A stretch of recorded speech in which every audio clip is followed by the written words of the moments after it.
அனைவருக்கும் வணக்கம். இன்றைய தகவல் கண்டங்கத்திரி மூலிகை.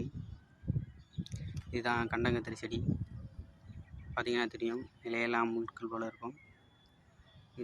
இதுவும் பார்த்திங்கன்னா கத்திரிக்காய் செடி வகை சார்ந்தவை. பார்த்திங்கன்னா அந்த காய்கள் கூட கத்திரிக்காய் மாதிரியே இருக்கும், முட்களோடு இருக்கும். இதோட பூவோட அமைப்பு பார்த்திங்கன்னா நீல நிறத்தில் இருக்கும்.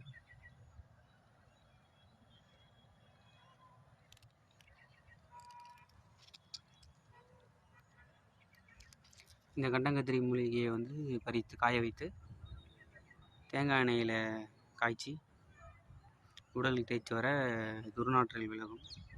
நல்லெண்ணெயில் காய்ச்சி தேய்ச்சி பயன்படுத்தி வர பாத வெடிப்புகள் குணமாகும்.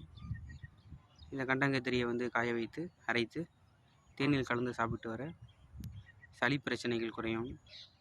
அந்த கண்டங்கத்திரி மூலிகை கபசளி போன்ற ஆஸ்துமா போன்ற நோய்களுக்கு ரொம்ப பயனுள்ளதாக இருக்குது.